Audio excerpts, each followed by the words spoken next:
Good morning, everyone. Welcome to the Manufacturer and Business Association's Member Engagement webinar, COVID-19 Facts and Myths. My name is Patty Welther, and I'm on staff here at the MBA. And before we get started with today's webinar, I want to remind everyone that your microphones are muted and that we are recording today's webinar. If you do have any questions, I think somebody already asked a question, please feel free to ask it in the dialogue chat box, or you can raise your hand. Both of those icons are located at the very top of your screen. And I do want to thank Dr. Teresa Silvaggio, who graciously stepped in to present today's webinar. She'll be providing clear-cut medical explanation of what is fact, what is fiction in relation to COVID-19. Now, Dr. Silvaggio is a board certified in occupational medicine, and she's also a fellow of the American College of Occupational and Environmental Medicine. She's more than 20 years experience, and she's currently the Senior Medical Director of Employee Health at UPMC. She works with clinical staff to deliver innovative health and wellness solutions to clients. She's provided services as a medical director and consultant to numerous corporate clients over her career. She served as an adjunct clinical professor at the University of Pittsburgh Graduate School of Public Health Medical Residency in Occupational Medicine. She earned her Bachelor of Science in Biological Sciences from the University of Pittsburgh, in addition to receiving both her Doctor of Medicine and her Master of Public Health from the University of Pittsburgh. And now, without further ado, Dr. Silvaggio. Good morning. Thank you very much, Patty.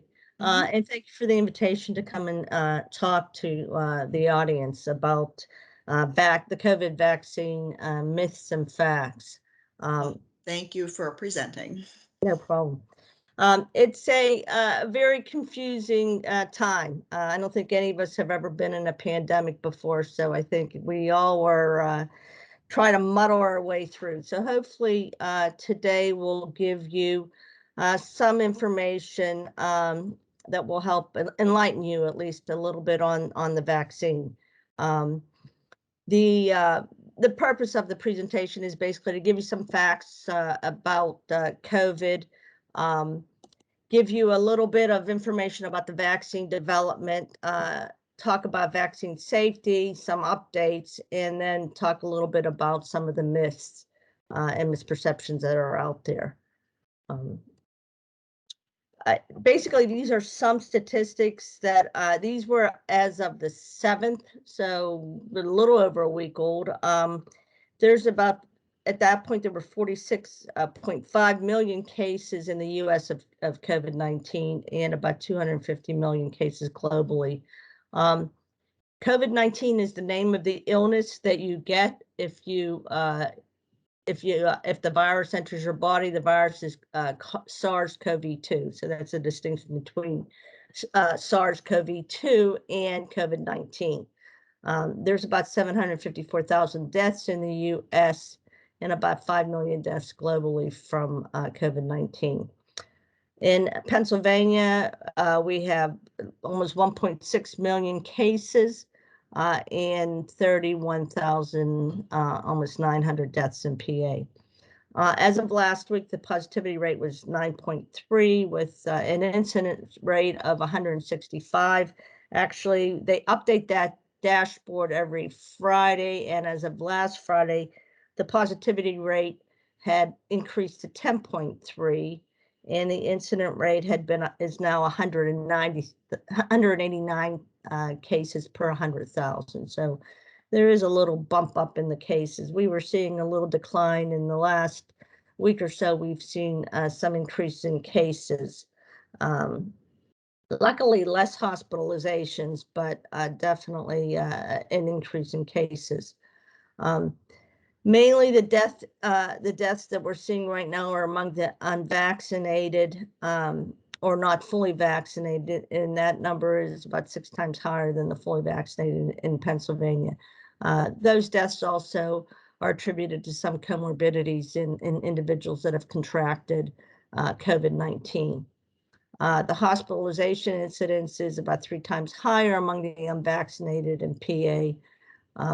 We've administered over, at this point, 431 million vaccines administered in the US, and almost 79% of people over the age of 12 have at least received one vaccination.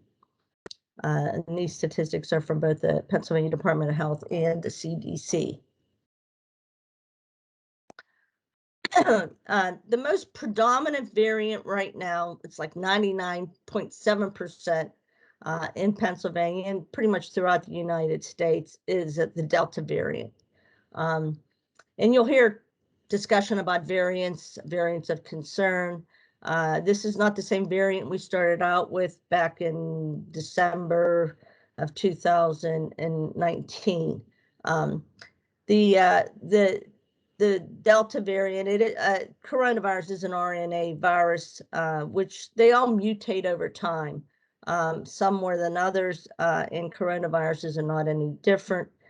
Delta, as I said, is the predominant strain right now. There is a new mutant strain that you'll hear some talk in the news about, but at this point, it has not been upgraded to a variant of concern. So they're just keeping an eye on it. The Delta, every time this virus mutates, it tends to get a little smarter, though it doesn't have any brain, but it tends to be more transmissible and infectious. We've noted a higher viral load with the Delta variant, which makes it more transmissible because you're exposing people to more virus. The current COVID vaccines are shown to be effective against the variants. Excuse me. And but we're still seeing more deaths and cases in the unvaccinated. The other thing about the Delta variant that we're seeing, it seems to have more of an attack rate in the younger patients that previously were spared. We didn't see that much, but with the Delta variant, we're definitely seeing a higher incidence in the younger population. When we look at how we developed the vaccines, the SARS-CoV-2 virus has spike proteins. And these proteins are what attach to receptors in our body, in the nose, the pharynx, and the lungs. So the methodology behind developing a vaccine was to create antibodies to this spike protein so that they could basically neutralize the virus and neutralize the infection. The mRNA vaccines, they carry, there was a little code that makes this spike protein. So code for that protein synthesis was placed within the vaccine. We then had the vaccine, we put in the muscle of the arm, and the cells see that that protein is displayed, and then we make antibodies to it, and that's how then we make an antibody to the virus, and help fight the infection and prevent the infection. The mRNA vaccine technology's been in existence for since about the mid-'80s, so it's not a new technology, but it definitely was developed during this pandemic, to basically get to the best vaccine we could. There are other, the mRNA vaccines are the Pfizer and the Moderna. You'll probably hear those words over and over. The J&J is what we call a viral vector vaccine. And that vaccine is a little different in that they use a virus as the vector. So it's a harmless virus, and they actually then put that little code in that virus, and then they inject the virus with the vaccine. Same immunology. The body sees that as formed, makes antibodies to it, so then you're protected against the SARS-CoV-2 because you can now neutralize that spike protein that attaches to the receptors that causes the illness. So that's in a very general sense how the mRNA and the viral vector vaccines work and how they were developed. If we look at the safety of the COVID vaccines, these vaccines all went through the same rigor that everything else that gets improved, all other vaccines, medications, there is a process.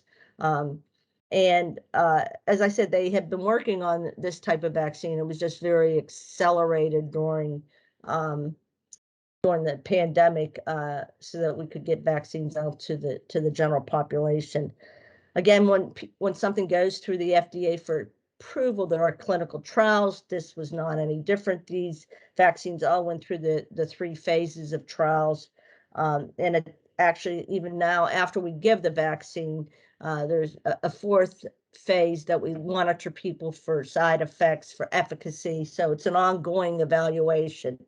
And again, before the vaccines are given to the people, it goes through approval process, which I probably hear about in the news every time they announce something. But the FDA has a committee that looks at all these the vaccine and biologically related products. They make an initial determination. They then give that recommendation to the full FDA. The FDA makes a recommendation. It then goes to the CDC. The CDC has a committee on immunizations called ACIP, and that committee then reviews all the studies and data and has discussion, and then they will put forth a recommendation whether they approve or disapprove. In the cases of the vaccines, they approved, and then that goes to the director of the CDC for final approval. So that is kind of how these vaccines got approved. These vaccines all started out with an emergency use authorization, and they allowed the vaccines to be quickly distributed to control the pandemic. As far, again, as the manufacturing distribution, as you know, during the prior administration, when the pandemic started, there was Operation Warp Speed, which then funneled a lot of resources and money into the manufacturing and distribution of these vaccines, so that we could again get them out to the population in a very timely pattern as to stem the pandemic. And the once there's also a tracking system from both the FDA and the CDC on the safety of the vaccine. So that goes on. There was an app, if you got the vaccine, that you could put on your phone. It was vSafe. That was one method, but they also then have a reporting system for any adverse effects. And that is the same for all vaccines. I think some people's concern about the vaccine is because it was developed so quickly. But again, the technology was already there. It just had to be fine-tuned and then adapted to the SARS-CoV-2 virus. The manufacturing, because of Operation Warp Speed, was giving a lot of resources to enhance that manufacturing and distribution. Their mRNA vaccines, from a production point of view, are easier to produce.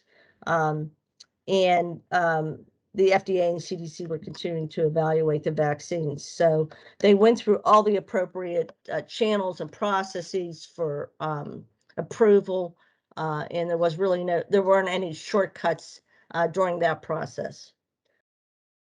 If we look at the current COVID vaccination recommendations, and they've changed. I mean, there's been a lot in the news over the last several weeks, but these are the current recommendations. They were recently the Pfizer was recently approved for everybody over the age of 5, and there is a pediatric formulation that is now available for age 5 to 11. The Pfizer vaccine has full FDA and CDC approval for age 5 and over. The Moderna and J are approved for age 18 and over. And the FDA and CDC approved a 3rd dose back in August for the immunocompromised population, because they noticed that those people didn't mount the same response as people that have competent immune systems. So that was passed back in August. And then in mid-October, they did approve a booster dose for eligible groups. And that was based on studies that were showing some waning immunity and some breakthrough infections because of that waning immunity. So the antibodies started going down lower and lower, and then people had contracted the virus because of those waning antibody levels. So after those studies were presented, they made the decision that a booster dose was needed, especially in some select populations. And as you know, that now is up for discussion for boosters for everyone. Um, so that'll probably be coming out, their recommendation on that shortly. Um, the a person is considered fully vaccinated with the mRNA vaccines after they've received both doses and 2 weeks have passed. With the J&J, there is a receipt of a single dose. And again, 2 weeks after that, you're considered fully vaccinated. The definition of fully vaccinated is important for a couple reasons. One is it determines what people need to be in, when people need to be in quarantine, if they're exposed, if they have a high risk exposure. And then the other one is a lot of these mandates that are coming out. The two currently recommended mRNA vaccines are the Pfizer, which in their study showed a 95% effectiveness, and the Moderna, which was 94.5. So both of the mRNA vaccines, they're both 2 dose. They're scheduled one by 21 days, one by 28 days for the second dose. So people will complete most, with the Moderna is the 28 day in between. People will complete both doses within a month. The people that are vaccinated should complete the whole 2 dose series with the same vaccine product. Recently, they said for the booster, they approved a mix and match, which means you can get any of the vaccines as your booster dose. And the studies have indicated that, at least up to this point, that after the primary series, the antibody levels are pretty good up until about 6 months, and then we start to see them kind of waning after that. And that was the whole, as I said, the rationale behind the booster dose. This is the some information on the J&J, which you might have heard some chatter about it in the past. After the rollout, there were some cases of blood clots that were noticed, mainly in the female population under the age of 50. They did further investigation in those instances and found that the vaccine was safe to continue. So they resumed that vaccination campaign. And that is a single shot with full protection after 2 weeks. But we're also, some of the studies coming out on the J&J also are showing some waning immunity. So there may be a recommendation that series needs a second dose of either the J&J or one of the Pfizer Modernas. These are a little bit of information on booster doses. As I said, at this point, the booster doses are recommended for some select groups, though again, again, you've probably heard in the news that the push is to have booster doses for everyone. If you're eligible for a booster today, if you are 65 years or older, if you're age 18 and you live in a long-term care setting, if you have underlying medical conditions, and if you work or live in a high-risk setting. So some of that is congregate settings like prisons. Some of that is occupations such as healthcare workers they've designated as eligible for a booster dose. The recommended time for a booster dose is 6 months after you completed the series. And as I said, they approved what they called mix and match, which means you can get any booster dose you want. So if you start off with J&J and now you want Moderna, that's fine. If you got Moderna and now you want J&J, that's fine. So you can kind of mix and match. And again, you can have that conversation with your physician as to whether you want to switch, as to whether you want one of the other vaccines. If you had the J&J, the viral vector vaccine, you may want to explore an mRNA vaccine. But again, that conversation should be between you and your physician. If you receive the J&J vaccine, that's the viral vector 1-dose one, you're also eligible for a booster if you're 18 years or older, because they are recommending everybody pretty much gets a second dose with the J&J. And they're saying that can occur 2 months after you completed the first shot. And again, as I said, you can get any of the vaccines for your second shot. Reactogenicity, basically that's how you react to the vaccine. So some of the side effects that we see reported are expected to a certain extent.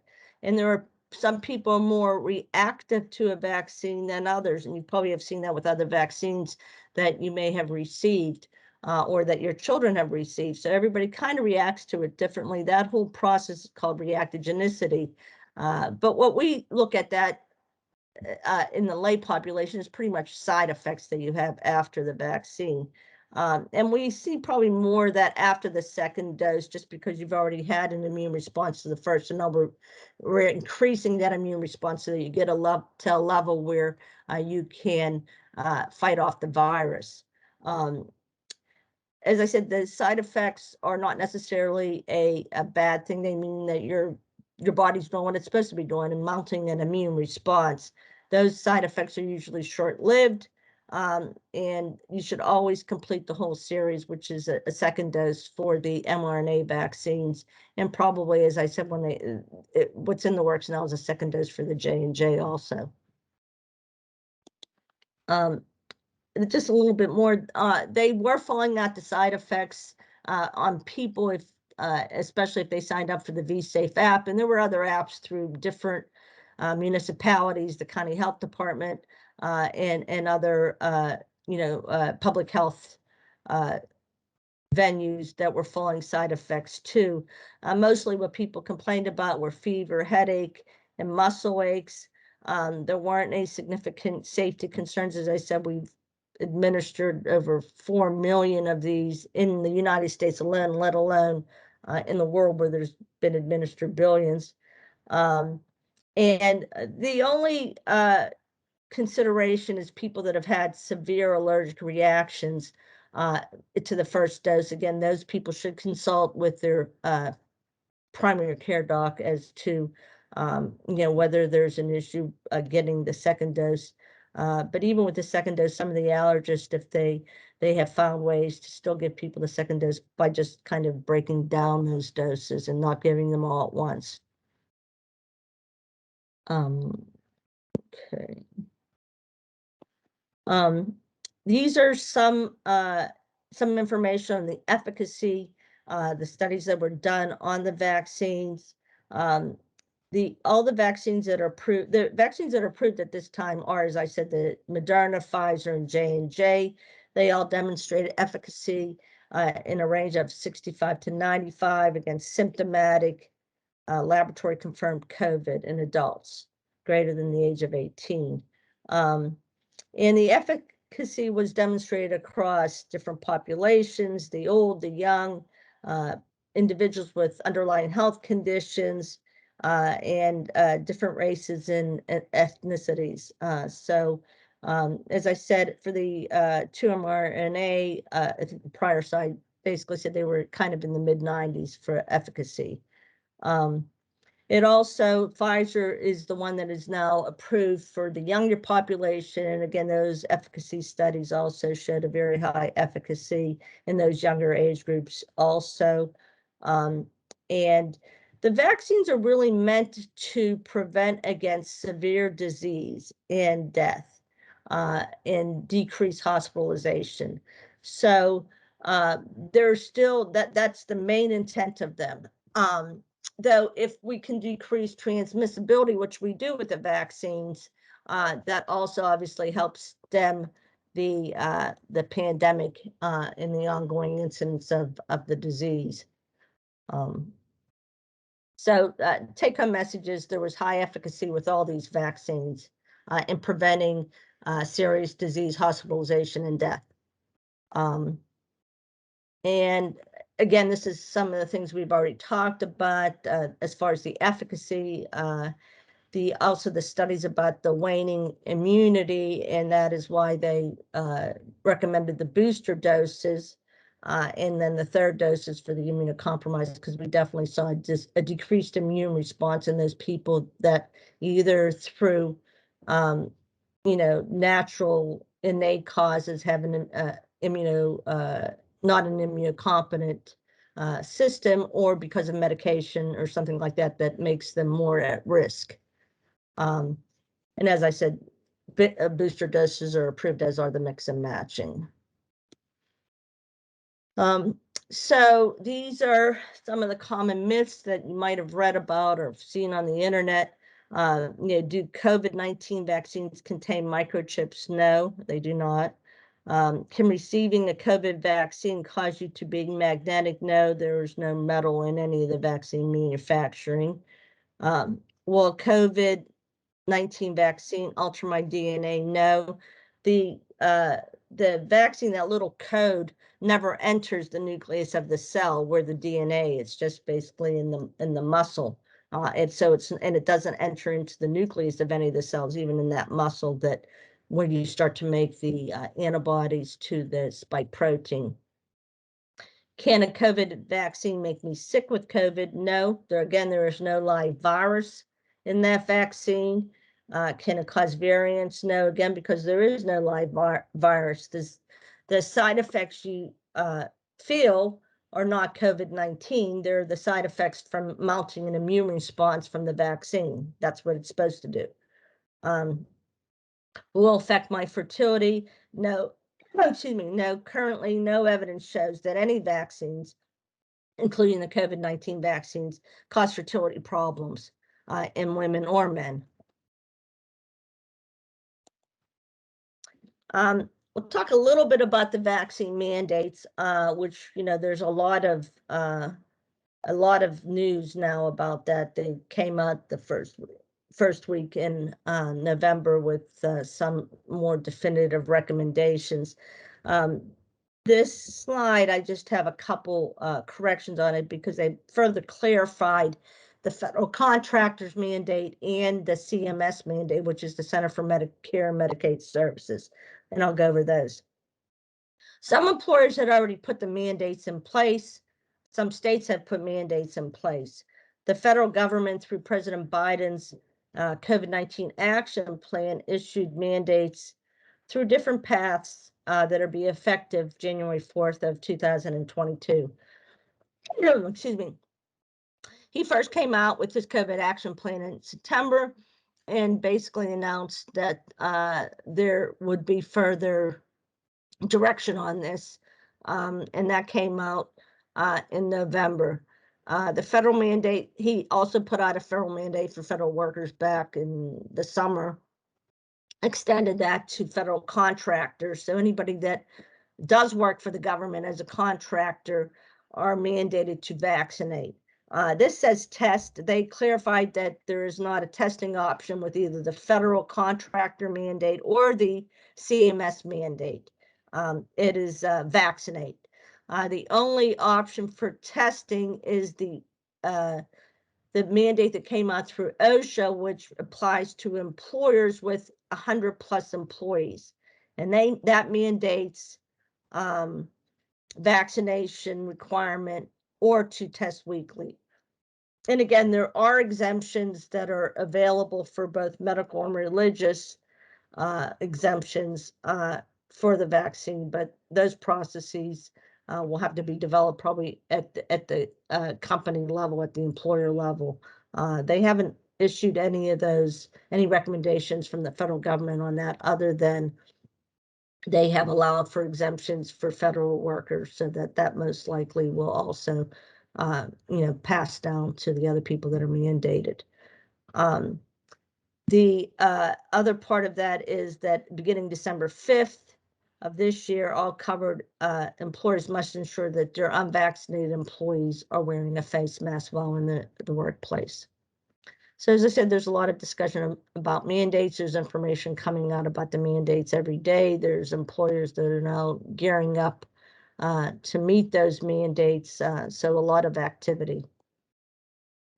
These are just some resources. Obviously, the CDC, the FDA for the vaccines. If the UPMC health plan has information about vaccine too, you can always, contact your state or local health department, and again, your doctor, your PCP, or the facility that you get your care from. I think that's the end of the formal presentation. Thank you for your attention. And I would be happy to take any questions at this time. Great. Thank you very much, Dr. Saggio. I'm going to, I was trying to see if I could unmute everybody. Maybe one of my organizers can help, but I'm going to try to unmute the mics for the attendees so that if they have questions, they can ask them. I think I just did it. So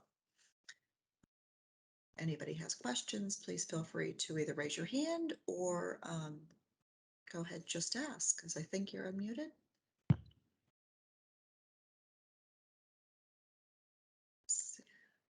Got one for Trish. Okay, I just unmuted. Oh, well, Looks like somebody has their hand raised there. yeah, we have a couple. Okay. Allow mic. Oh, it's just disabled.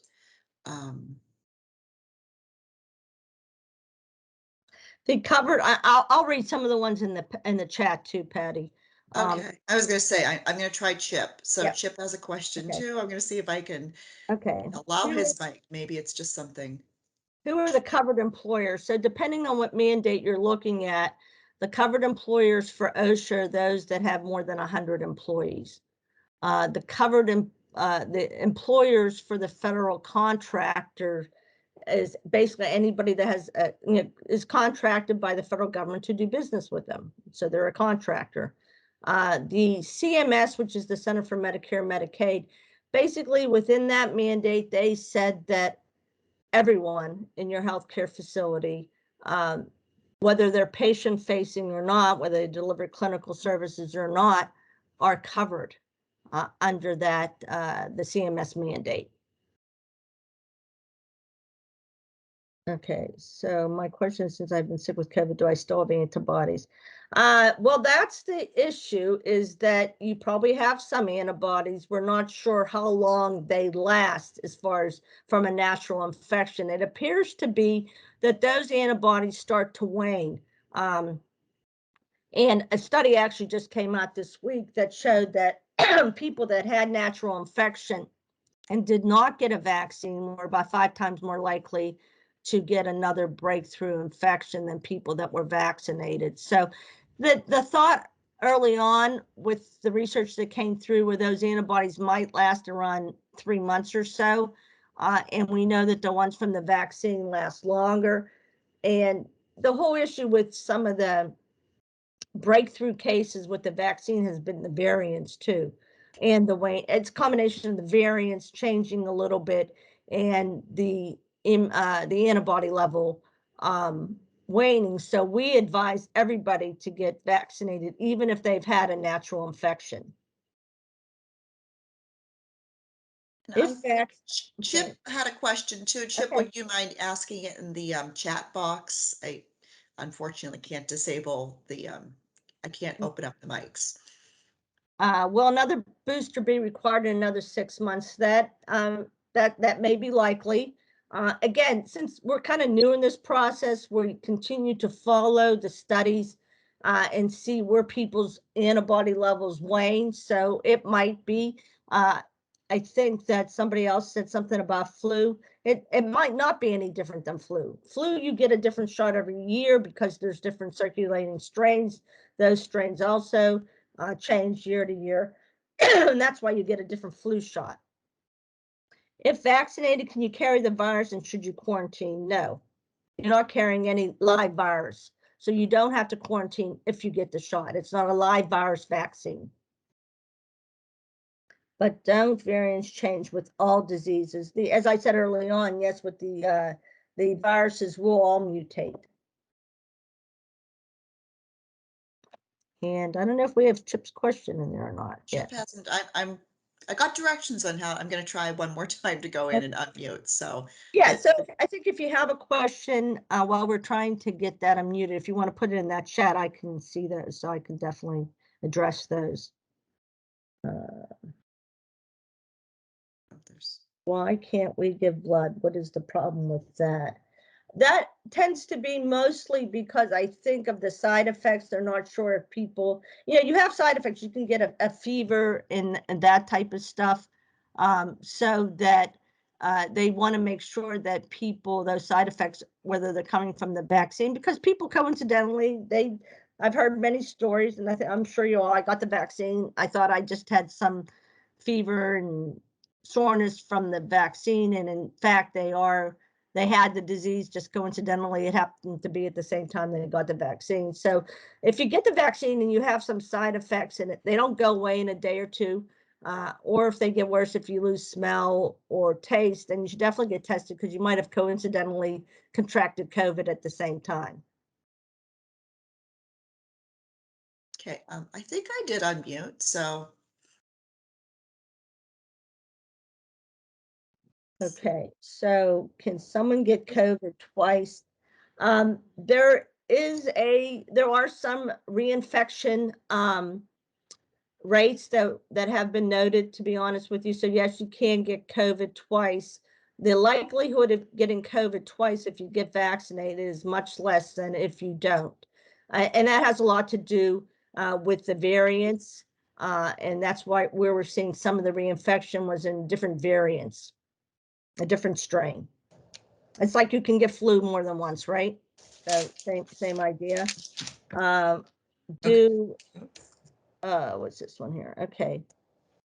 If someone already had COVID, we are still advocating that you get vaccinated because those antibody levels will decrease, and also you'll get more protection from the variants if you get the vaccine. Okay, can you hear me? Can you Yes. hear me or no? Yes, you can? Yes. Okay. Yeah. So, yeah, because I'm literally like, I don't believe in the whole, chip and all that. That's silly. But I'm just afraid that if I always get the flu shot. I have no problem getting the flu shot. But my question is, so if we get a yearly flu shot, why are we getting this more often? Is it because we just don't know about it, or? Yeah, I mean that's part of it. Plus, the flu season is just a short season, right? I mean, Okay. flu's not all year round. It pretty much is from, we'll start seeing cases maybe October, November, and we're usually done by spring. So it's a finite period of time. Even with the flu shot, we do see waning immunity at the end of that flu season. So that's Okay. whereas COVID has been kind of an all year process. Okay. All right. And so really if I get the flu shot, I not or the COVID shot, I normally don't have adverse effects. So there's a good chance that if I get the vaccine that I won't have the adverse effects that some have, right? Because I worry about getting sick. I literally worry about what's going to happen. Like Correct. Yeah, death. right. Death scares me. Yeah, and how people have responded to other vaccines does give you some indication of how you'll do with this vaccine. Okay. All right. Well, thank you. Uh-huh. Come December 5th, the only federal contracted employees unvaccinated have to wear a mask in the workplace. My understanding is that applies to all unvaccinated people. He had a separate, President Biden had a separate recommendation for the masking to December 5th. So again, it would be all covered employers that fall under any of those groups, not just the contractors, is my understanding. Again, they have been clarifying a lot of these mandates as we've gone through the weeks, even since when he first announced it on November 4th. So they clarified the testing option. that it's only with covered under that OSHA mandate. So there might be more coming out as far as delineating the masking, but the initial press that I saw basically said it's any of those covered employees in any of those groups that he identified. We've got a couple more questions, and then I think for some reason I can't unmute everybody. So if you do have a question, if you wouldn't mind typing it in the chat box, but you've the one about heart palpitations and getting COVID twice.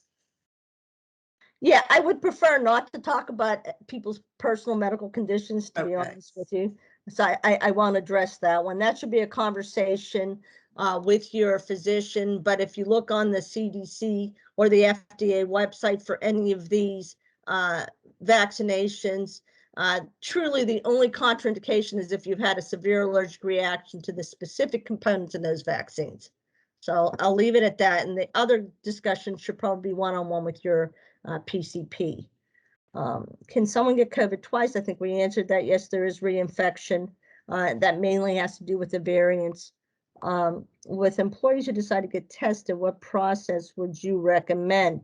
Well, again, those some of those processes are dictated under the mandate. It's supposed to be at least once a week testing, and people have looked at all different people that are already under mandates, because realize there are already some employer and state mandates.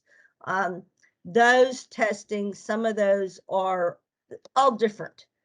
People going in for testing, people getting mailed a kit, and then having to video themselves during the test. So there's a whole gamut of testing out there available. So you'd have to look to see what your numbers are, who your providers are, and, the vendors in that area, and how you could get it done. But basically, what the government says is that it should be at least under, I guess, at least under the OSHA mandate, it should be at least weekly. Are there any mandates for employers with fewer than 100 employees? Not that come through. Remember, the OSHA is for employers with more than 100 employees. As long as you don't fall under one of the other mandates, as far as being a federal contractor or working with CMS or your state or local. I mean, the city of Philadelphia has a mandate. So it does, I mean, you might have local, state mandates, employer mandates, but the mandates that just came out, again, from the Biden plan was federal contractors, federal employees were back in July. The executive branch of the federal government, he did that back in the summer also, CMS, and then OSHA. And now realize that there have been legal challenges to everything that came out in the first week of November. So we'll see where that comes out, though. CMS and the federal contractors, they're pushing for it. OSHA, that was listed under an emergency temporary standard, so they have to kind of go through that process. But they've all been challenged legally. Any more questions? If you have a question, please type it in the chat box.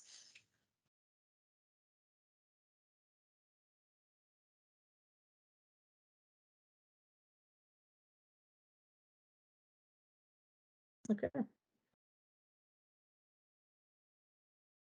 Well, thank you. Well, Thank you again for your you. I was going to say thank you so much, Dr. Salvaggio. If you don't, oh, we have one more question. I don't understand why the numbers are so high, or I guess comment. Yeah, I guess, I mean, I think we see surges. Most of the surges we see, as I said before, is among the unvaccinated, to be honest with you. And the other thing is some of the mitigation measures. I mean, people are not, on the whole, as careful as they were at the beginning of the pandemic. So that people aren't wearing masks, people aren't social distancing. It's cold now, people are inside more. So we always tend to see these little surges as the weather gets colder and we see more people going indoors. People are resuming all their normal activities. So there's more chance to get exposed. There's more chance for transmissibility. There's and that coinciding with the variant, coinciding with people's maybe waning immunity, even if they got a vaccine. So it's important to get vaccinated. It's important to get a booster if you're eligible. It's important to stay on top of that, the news, because again, the boosters may be approved for everybody, but pretty much everybody can get it. I mean, it doesn't. You don't have to be really sick or really have a significant disabling medical condition. I mean, people that smoke, people that have asthma, people that have hypertension, any of those people will qualify for a booster. Well, thank you. Thank you for your nice comments, Joe, too. So I want to thank you again, Dr. Sabaggio. This is very important, obviously important topic, and we do appreciate your taking the time and stepping in and, and doing the webinar for us.